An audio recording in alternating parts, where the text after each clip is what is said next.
É uma das maiores revelações do Senhor.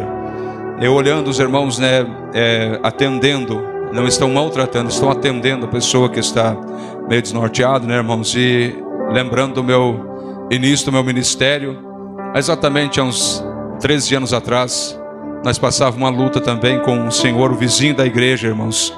Ele vinha até na metade da estrada, com uma arma, um facão na mão. Eu, o cooperador Davi, pastor Cláudio, passamos alguns apuros com ele.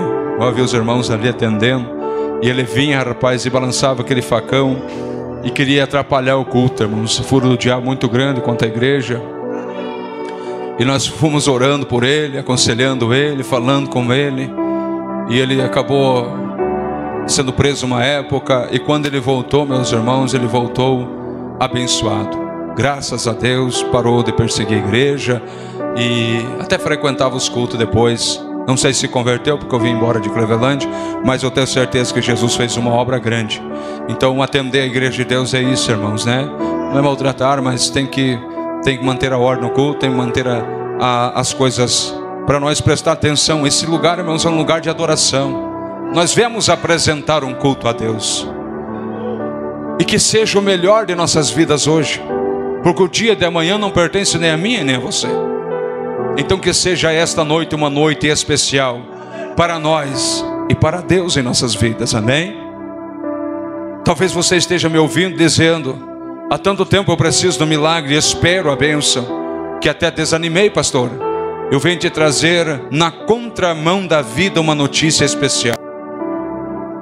Talvez hoje o Senhor escolheu como a noite da tua vitória, a qual você vai sair daqui desfrutando do milagre de Deus. Portas fechadas, pastor, eu não consigo ter a minha bênção, tudo fecha para mim. Quem tem a chave de Davi é Deus, que abre as portas e ninguém pode fechar, amém? Então receba esta porta aberta de vitória com palmas que alegram o coração de Jesus. Amados irmãos, nós limos a palavra de Deus em um mistério, porque quando vemos, meus irmãos, no capítulo 1 do livro do profeta Jonas, nós vemos a primeira vez Deus falando com Jonas. Jonas, vai até a cidade de Nínive e profetiza contra ela. Entenda você, Jonas, que você precisa ir até aquela cidade e profetizar. Você sabe por que eu falei para você que Jonas não é fujão, mas é um profeta que está sendo preparado para a jornada que Deus está falando com ele? Vamos meditar sobre Nínive. Quem é Nínive? Uma grande cidade, considerada como uma petrópolis, ou seja, de muitos moradores. Uma cidade, meus irmãos, que 3 dias caminhando a pé sem parar, media as suas redondezas. Ou seja, você, para dar uma volta na cidade, precisaria de 3 dias andando a pé. Então, meus irmãos, esta cidade de Nínive cometeu alguns utensílios, ou seja, algumas depravações, que veio trazer a atenção de Deus para a sua vida. A atenção de Deus não foi, meus irmãos, para levantar do pó, para tirar o sofrimento, para curar a enfermidade, ou para dar a bênção necessitada. A atenção que Deus está para Nínive é uma atenção cruel, pois o pecado daquela cidade subiu até Deus, e Deus rejeitava ela, ao ponto de levantar o profeta Jonas. Deixa eu falar de Jonas. Jonas é um profeta, meus irmãos, levantado por Deus, que não quis a escola dos profetas, ou seja, ele não frequentava a igreja. Ele era um homem, meus irmãos, que tinha chamado, mas esquecia, meus irmãos, que a formação se recebia na frequência que se dava. Olha que mensagem, meus irmãos, que Deus nos traz nesta noite, envolvendo a mocidade, a meia-idade ou a terceira idade, independente de qual escala de idade você esteja. Jonas rejeitou, meus irmãos, os ensinamentos. Acho que o rapaz derrubou uma chave aqui também, se não for dos irmãos que está aqui na frente, irmãos. Aleluias. Então Jonas não quis, meus irmãos, porque tinha a mentalidade que não era capacitado para aquela chamada, até que a voz do Senhor chega até ele. Mas Deus não pode enviar, meus irmãos, a mensagem dele para pessoas, ou seja, usar a minha vida sem estar preparado para esta chamada. Ninguém é levantado, meus irmãos, por um acaso. As irmãs que usam os jalecos de obreira passaram pelo período de provação da igreja. Sendo aprovada pela igreja, tem que ser aprovada por Deus. Sendo aprovada por Deus, tem que ser aprovada agora pelos demais da igreja. Você está entendendo? Aleluias! Os irmãos, meus irmãos, que estão com seus casacos, uma noite de calor, em que podiam estar, meus irmãos, apenas com a camisa, o Senhor honrou-os com uma dádiva, um chamado de obreiro, cooperador, aquele que vai ser voluntário. Eles passaram pela luta, pela preparação, enrijecidos, meus irmãos, no fogo, na unção de Deus, para poder levantar o cajado de autoridade e fazer a obra que Deus vos tem manchado, ou seja, o chamado. Aleluias! Jonas não quis esta preparação, mas nada pode impedir o chamado de Deus na vida de uma pessoa. E o Senhor começa o processo de preparação. Primeiro Deus precisa dar coragem para Jonas. Você sabe por quê? A cidade de Nínive, meus irmãos, ela tem parceria, ela tem ligações com um território, meus irmãos, aleluia, dos sírios. Os sírios, o rei dos sírios, meus irmãos, é um rei cruel, um rei terrível, um rei que não poupa os seus inimigos, um rei que quando ele se levanta para batalhar, ele diz: ou vencemos, ou vencemos, nem que isso custe a nossa vida, mas venceremos. Um homem dominado pela parte cruel, pela parte maldosa. Então o rei de Nínive, meus irmãos, tem ligação com o rei dos sírios, Senaquerib. Senaquerib, meus irmãos, tem um exército. Se você ler, meus irmãos, se não me falha a memória, em 2 Reis, aleluia, Jesus, ou 1 Reis, capítulo 17, você vai ver que o rei dos sírios, Senaquerib, tem um exército de 185 mil soldados, cujos se levantam para a batalha. E sabe o que eles fazem contra os seus adversários? Furam os seus olhos, para que nunca mais se levante para pelejar contra eles. Aonde eles passam, uma devastação de morte, de carnificina e de crueldade com seus inimigos. Eles não têm piedade. Nínive está no meio deste bolo. Quando o rei Senaquerib se levantava contra uma nação, ele convocava o rei de Nínive: vem comigo e vamos batalhar. Por isso, meus irmãos, está aqui uma preparação, porque é um homem contra uma nação inteira. E se Jonas vai da maneira que Deus o chama, quando ele chegasse na porta, meus irmãos, da cidade de Nínive, ele ia se dar de cara, meus irmãos, com as cabeças, ele ia se dar de cara com corpos ressequidos, dizendo: quem entrar sem a ordem ou a autorização do rei será morto desta maneira, e ficará como exposto para testemunho de todos. Então acredito que o próprio Jonas não ia passar nem dos portões da cidade de Nínive.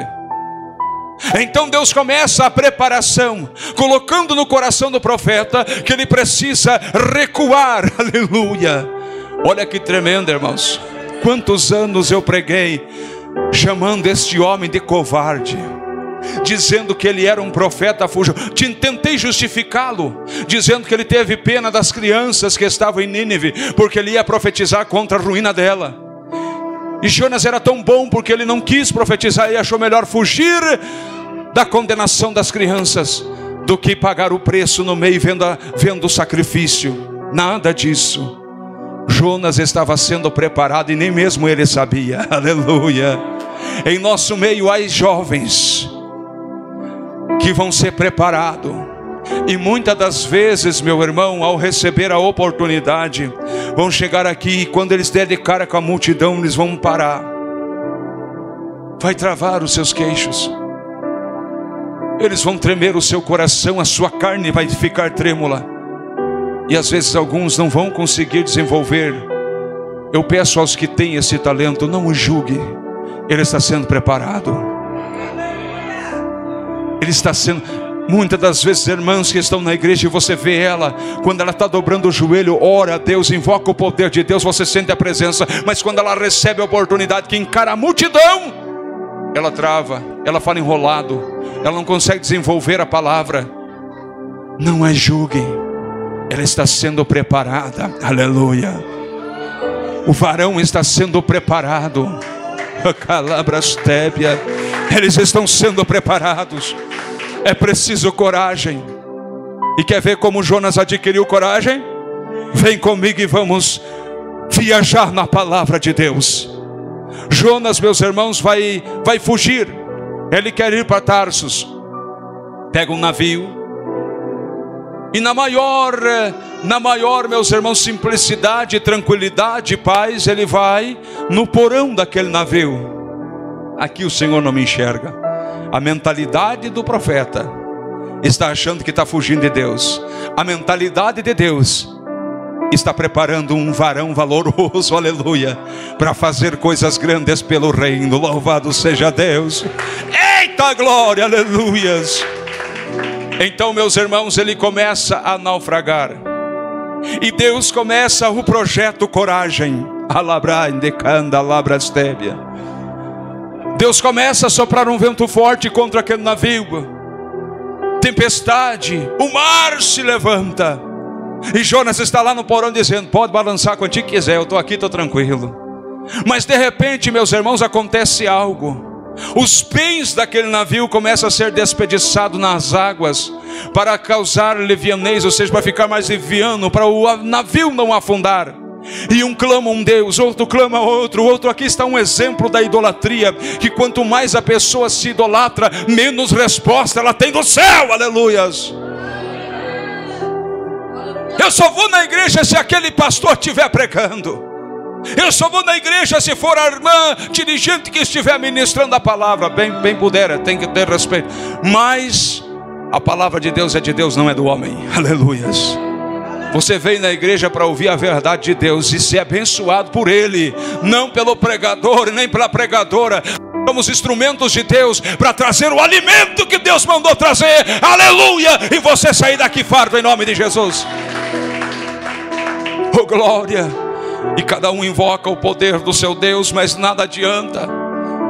Então alguém pergunta: quem está no porão? É um judeu que está ali.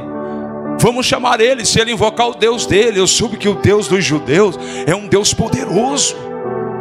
Os hebreus, eles são um povo que invoca o Deus dele e ele vem abrir mar. Aleluia.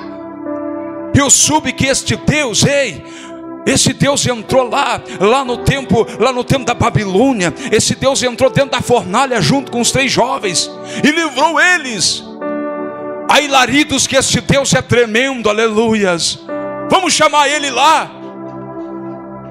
E ele vai fazer uma prece para o Deus dele, para que o Deus dele acalma essa tempestade. Porque os nossos, tudo ficaram fracos nessa hora. Jonas não está nem percebendo que a rebeldia dele está fazendo com que Deus seja glorificado. Jonas não está nem percebendo, meus irmãos, que o que ele está recusando de Deus está trazendo glória para o Senhor. Você não entende o chamado quando é chamado, e muito menos quando está caminhando nele, irmãos. Há 15 anos atrás, há 16, quando eu fui chamado por Deus a ser um homem que ia pregar a palavra, que ia ser usado para as mãos de Deus, eu só queria a minha bênção. Eu só queria o meu filho vivo. Eu só dizia: Deus, estando ele vivo, o resto é resto. Como que eu vou pregar? Eu não sei nem ler e escrever. Como que eu vou fazer a obra de Deus? Eu sou travado de queixo.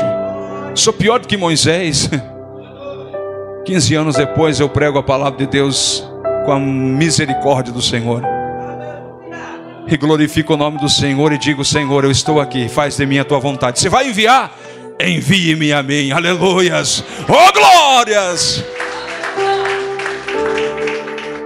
Eles chegam até Jonas e dizem: ei, você é hebreu, o Deus de vocês, ele é grande. Fala para ele parar com tudo isso aqui. coragem.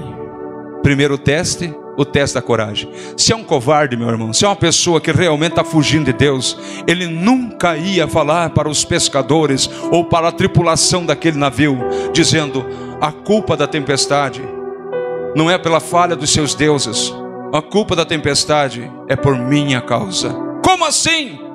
Vamos lançar sorte, vamos ver se realmente é verdade. E a Bíblia diz que eles vão lançar sorte, uma espécie de jogo que acusava onde estava o verdadeiro causador do mal que vinha contra eles. Era um misticismo, aleluia, Jesus, que na época e até o dia de hoje é chamado de cartomante, obra do diabo.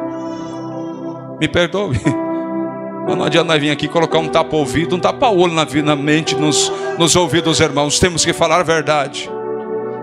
E aquele ato de magia fez com que acusasse o próprio Jonas. Ele está falando a verdade, é ele mesmo. Então se é você, fala com teu Deus para parar com isso, porque nós todos vamos morrer. Jonas diz assim: não vamos morrer todos. Lança-me na água, coragem. Primeiro teste de Deus, coragem. Lança-me na água e vocês vão ver que tudo vai parar. Mas nós vamos ter o teu sangue nas mãos. Se esse Deus está bravo com você por algum ato que você fez contra ele, imagine se nós jogar você dentro da água, ele vai matar todos nós. Jonas disse: não será cobrado de vossas mãos o meu sangue. Me lança na água. Aleluias. Coragem para mandar meus irmãos dançar na água numa tempestade daquela. O camarada tem que ter tutano, e Deus está dizendo: é dessa maneira que eu quero. Está começando a aprender o caminho, aleluia. Está começando a tomar decisões que é aprovada por mim. Louvado seja Deus.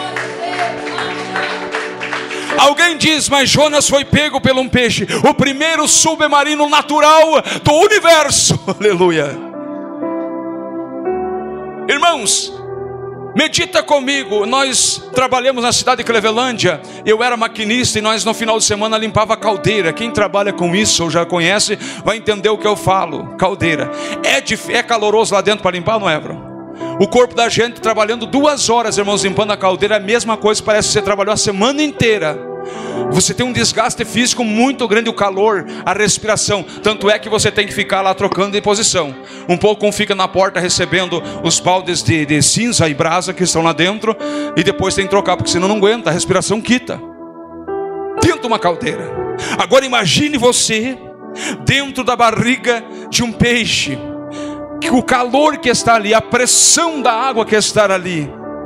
Por isso Jonas falou no capítulo 2 do versículo 1: e das entranhas do inferno, ou seja, do capítulo 2 do versículo 2, e disse Jonas: das entranhas do inferno eu clamei ao Senhor. Insuportável resistência, segunda prova de Deus. Primeira, coragem. Segunda, resistência, aleluia. Jonas é lançado no mar. O submarino divino, o peixe gigante, pega Jonas. Porque quem tem promessa de Deus não morre na caminhada. E está aí você pensando, dizendo: vou morrer, vão me matar, vão nada, aleluias. Se Deus te chamou, fique tranquilo, porque Ele te honra, aleluias. Ele vai contigo, Ele vai na frente, Ele derruba todas as muralhas e barreiras. Durante 3 dias, irmãos, não foi um. O peixe não pegou Jonas e levou até a praia de Nínive. Foi 3 dias dentro das entranhas. O peixe levantava-se para respirar e retornava para o mar novamente. O peixe levantava para receber oxigênio para ele e para o seu passageiro que está com ele, aleluia. Você quer se esconder no porão? Então vou te mostrar o porão mais profundo que você vai ir, aleluia. Você quer se esconder, e lá está Jonas. Por 1 dia ele suporta.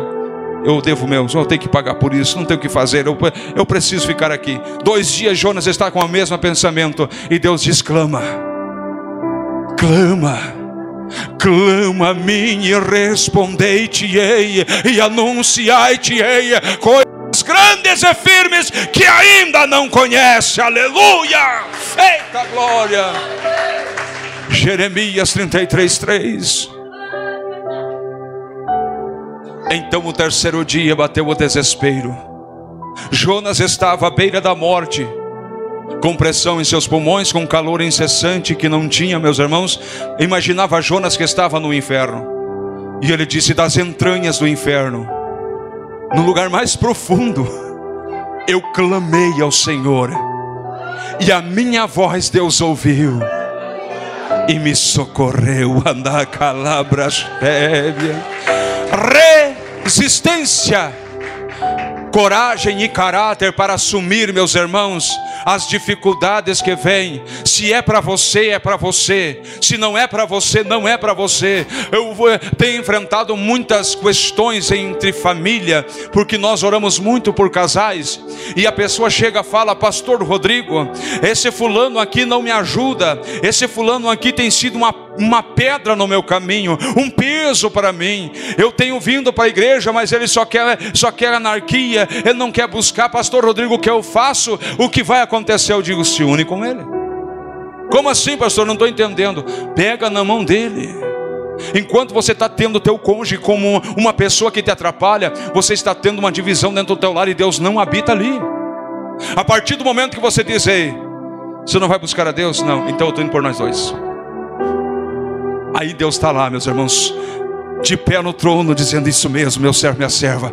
É a resistência, é o caráter que eu estou te mostrando, é a força que você precisa para vencer. Aí quando você menos espera, talvez você venha na frente, porque Deus faz dessas coisas, e está de joelho dobrado dizendo: Deus, abençoa meu esposo, meus filhos, a minha família. Quando você levanta a oração, você olha em direção aos irmãos, está ali o varão, de joelhos, orando, chorando e dizendo: Deus, eu estou aqui para clamar ao Senhor, porque até aqui a minha esposa teve paciência para estar comigo, agora eu estou com ela. Aleluia. Você está entendendo? Resistência. Desistir do problema. O culpado é você por as coisas erradas, o culpado não é o cônjuge, Mas pastor, você não conhece. Não conheço, mas Deus conhece. E Ele não te colocou um peso na tua vida. Não é tua esposa que te atrapalha, meu irmão. Não é teu esposo, meu irmão, que te atrapalha. É você mesmo que coloca a divisão. Então entenda que se a luta chegou até você, você precisa de uma ajuda, não de jugo. Você precisa de uma mão, não de condenação. É você, não. Unam as forças, e Deus vai fazer todos mais do que vencedores. Aleluias. Como eu disse, a palavra é universal, irmãos. Ela mexe com os jovens, com os seus chamados. Ela mexe com as pessoas que já estão caminhando na obra de Deus. E ela mexe com as pessoas que estão achando que entregaram o seu ministério porque já terminou a sua validade. Para Deus não tem prazo de validade. Para Deus, os idosos, os mais velhos, aconselhe os mais novos, instrui ele. Os mais novos, dê ouvido aos anciões, porque eles já passaram pelo caminho que vocês vão passar. Então eles sabem muito bem o que vocês vão enfrentar. Cuide da igreja. Aos que estão andando, a tempestade pode até estar forte, pode até estar quente o lugar que você está, mas lembre-se, clame a Deus e Ele vai socorrer. Já estou caminhando para o fim, meus irmãos. A palavra de Deus diz que Jonas está e clamou a Deus. O submarino, me perdoe aqui a ilustração, irmãos, é um grande peixe. Leia e você vai ver. Não vai levar Jonas novamente à praia de onde ele saiu. Quando Deus tem um projeto, Ele leva você aonde Deus tem um projeto. E tem pessoa dizendo: eu tenho que voltar no começo para começar tudo de novo. Você já começou, agora ande, em nome de Jesus. Eu tenho que fazer tudo de novo. Você já fez, agora é só andar. Deus vai te levar de frente aonde você tem que fazer a obra dele. Aleluias.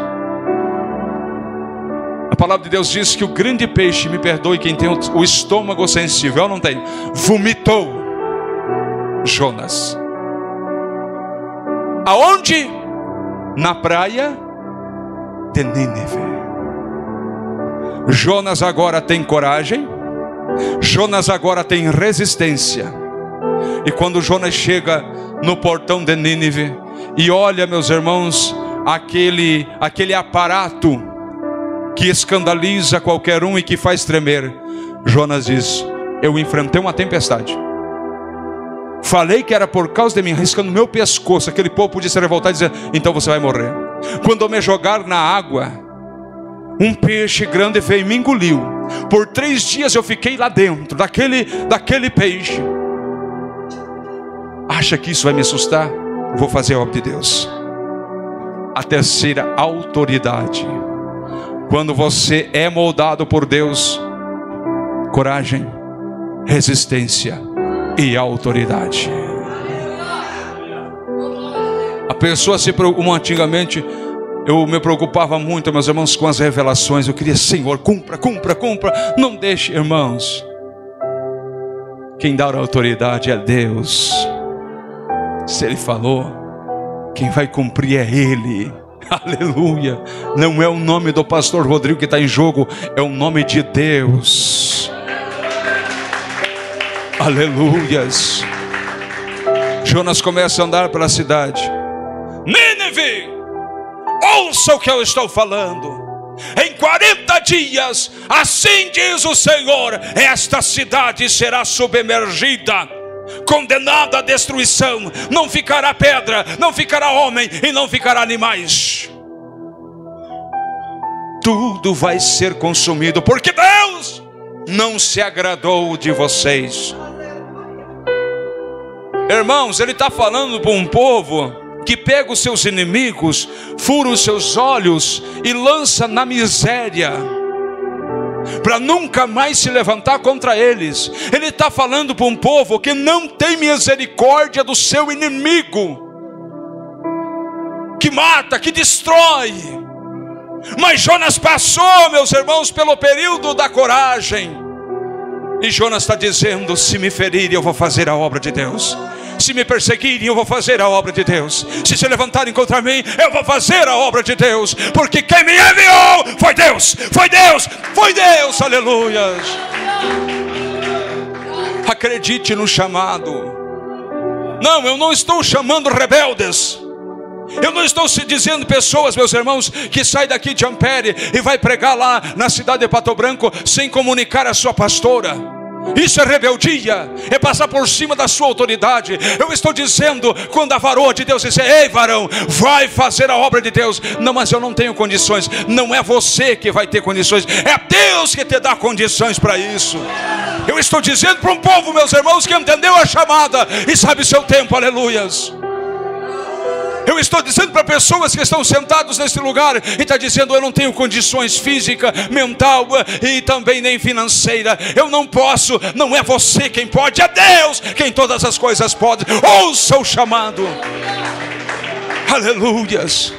Eu estou dizendo para pessoas, meus irmãos, que guardam dentro da igreja revelações de 20, 30 anos. Deus está revelando, Deus está mostrando algo importante, e a pessoa diz: eu não posso fazer porque eu não tenho oportunidade. Como é que vai ter oportunidade, meus irmãos, se você nunca se manifestou com nada? Não, mas Deus não revela. Deus revela o que Ele quer, não o que nós queremos. Tinha um irmãozinho que hoje é finado lá na igreja, e ele tinha umas encrencas com a esposa dele, e ele queria que Deus revelasse que a esposa dele estava trapaceando com ele. Ele era um senhorzinho especial. E ele chegava para mim: pastor Rodrigo, como que Deus não revela sem vergonhice? Me perdoe dessa velha. Eu falei: sabe por quê, irmão? Ele disse: por quê? Porque ela não faz. Eu falei: uma igreja que ora por libertação, que invoca o poder de Deus, que o diabo tem que cair amarrado e acorrentado. Você acha que o adultério e as coisas erradas vão permanecer? Não tem como. Então confie mais na sua esposa, irmão, porque é na tua cabeça. Mas não teve jeito, irmão. Tanto é que ele morreu, eu acho que deu um infarto no coitado, de tanta preocupação que ele tinha. E a senhora dele era um exemplo dentro da igreja, irmãos. Um exemplo. Ela limpava a igreja, arrumava a igreja, orava numa primeira parte, irmãos, que a gente sentia o poder de Deus. Mas ele não entendia. Ele achava que aquilo estava amarrando a sua vida. A mentalidade dele não estava preparada, meus irmãos, para ver ou ouvir qualquer coisa de Deus, mas sim o que ele mesmo pensava ser. Deus revela o que Deus quer, não o que nós queremos. Fale. Eu tenho um recado, irmã. A senhora dirige a igreja? Dirijo. Eu tenho um recado de Deus. A senhora quer ouvir a senhora ou a senhora quer que eu passe perante a igreja? Deus vai tocar no coração da senhora de Deus e vai te dar o oportunidade. Tenho certeza. Se ela vê que o negócio é complicado, se você vê que é algo que vai escandalizar, fale, meus irmãos, para ela, para o pastor, para Deus trabalhar. Mas não deixe de entregar o que Deus manda. Deus está chamando a igreja ao arrependimento. E Ele está preparando profetas que vão ter coragem, aleluias, de enfrentar nações, de enfrentar, meus irmãos, multidões de pessoas que não aceitam a verdade, mas vai ser dita em nome de Cristo. Aleluias. Jovens, se fortaleçam no jejum, na oração e na palavra. Nunca deixem de meditar sobre as coisas de Deus. Vocês não foram chamados para fazer teatro dentro da igreja, vocês foram chamados. Não, irmãos, calma, não me interpretem mal. Não vim dizer, meus irmãos, que você fazer uma organização, um enfeite é muito lindo. E é tremendo. Estamos enfeitando a casa de Deus. Eu estou dizendo, meus irmãos, que o teu chamado não é para ser um passeio, o teu chamado é para ser adoradora. Você não vem na igreja para exibir. Eu vou vir hoje com meu terno preto e muito bonito para me exibir para a igreja. Você veio para adorar a Deus. Então apresenta a tua maior adoração em nome de Jesus. Para encerrar, louvado seja Deus. Jonas começou a anunciar e os homens começaram a temer. E começou a cada um se arrepender. Me perdoa. Vamos se humilhar. Como nós fazemos para se humilhar? Tira a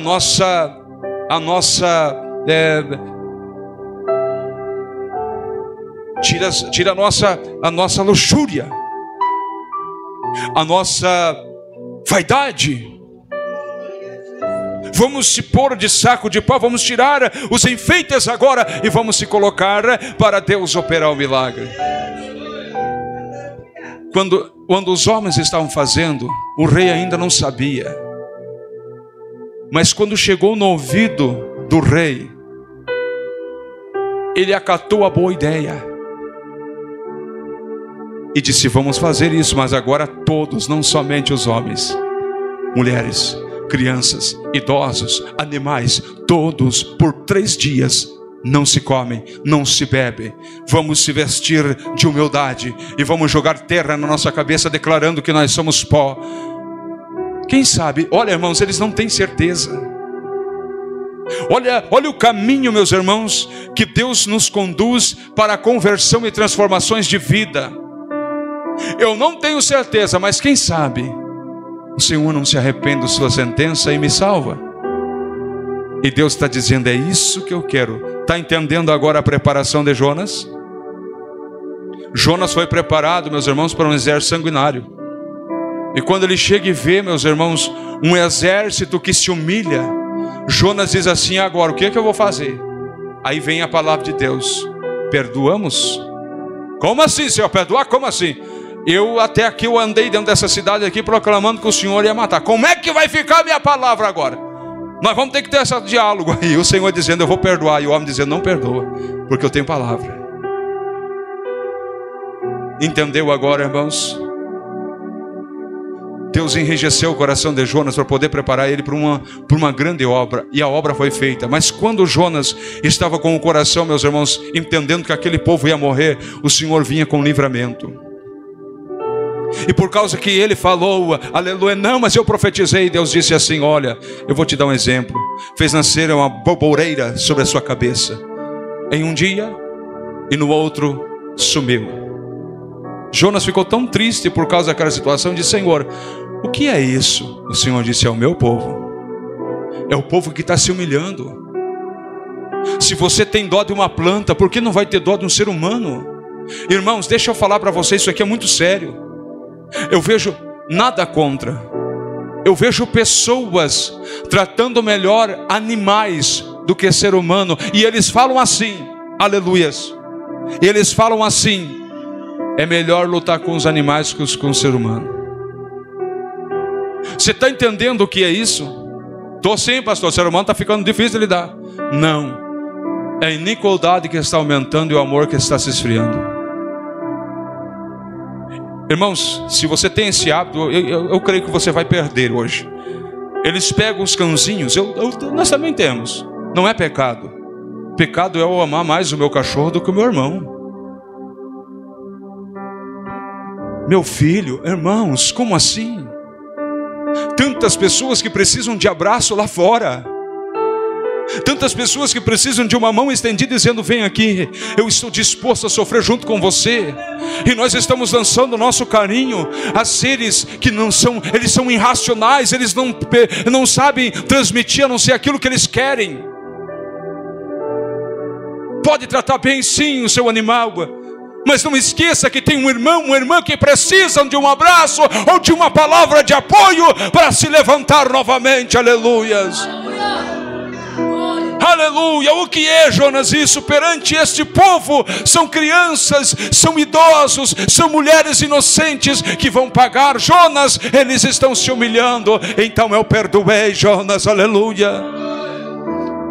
E Jonas entendeu o verdadeiro mistério, meus irmãos, da sua chamada. Deus não queria um juiz na terra de Nínive para lançar a condenação. Deus queria um homem de coragem para anunciar a salvação que viria depois. Aleluia. Oh glória. Deus não quer, meus irmãos, promotores que se levantem. Ei, eu vi você lá, está assim, está assado, eu vi você desta maneira. Deus quer, meus irmãos, pessoas que estejam dispostos. Meu irmão está fraco, não se preocupe, porque a palavra de Deus diz que o nosso poder, ou seja, o poder de Deus se aperfeiçoa na nossa fraqueza. Então, pastor, você vai estar ensinando a pessoa a ser fraco? Não, ela vai entender que o poder de Deus vai ser manifesto, porque foi uma permissão de Deus, irmãos. O que foi falado na palavra de Deus quando estava aquele homem cego de nascença na beira do caminho? Pedro e os demais disseram: Senhor, quem foi que pecou? Foi o pai dele? Foi a mãe dele? Ou foi ele mesmo? Como é que ele ia pecar nascendo cego de nascença? Uma criança pecando? Me diga, irmãos, qual é o raciocínio do ser humano? Condenação primeiro, viu o jeito e condenou depois. Irmãos, não é desta maneira. Jesus disse: nada, nem o pai, nem a mãe, nem ele. É assim para que o meu poder se revele nele. As pessoas não vêm até você para nós julgarmos, as pessoas vêm até nós para nós ajudarmos. Aleluias. E para que o poder de Deus seja manifesto através, seja glorificado o nome de Deus na tua vida, na tua família, na tua casa, aonde for, que Deus seja glorificado em nome de Jesus. Aleluias. Jonas recebeu, meus irmãos, uma vocação. Achou ele que estava fugindo, mas estava sendo preparado por Deus. E agora recebeu, meus irmãos, a dádiva. Imagine agora a admiração desse rei e desses homens. Depois, meus irmãos, se você vai ler, você vai ver que, infelizmente, os que vieram depois deste rei não conseguiram manter os mesmos costumes e condenaram todo o povo, e tudo acabou em ruína. Nínive não existe mais. Então Jonas profetizou, e não caiu por terra a sua profecia. Mas naquele momento, aquele rei e aquele povo tiveram a sábia decisão de se humilhar. E quando nós se humilhamos, Deus não é ser humilhado. Quando nós se humilhamos, pastor, eu estou sendo humilhado, Deus vai me exaltar? Não, parabéns, porque você está recebendo o ministério. E quando você se humilha, Deus é que exalta. Agora, quando te humilha, é o ministério sendo avançado. É Deus preparando você. Está entendendo? Então recebe nesta noite esta palavra. Entenda que a tua guerra, a tua luta, a tua dificuldade não é porque Deus virou as costas para você, é porque Deus está te preparando para algo muito melhor e muito maior, em nome de Jesus. Bate palma e glorifica o nome de Cristo. Aleluia.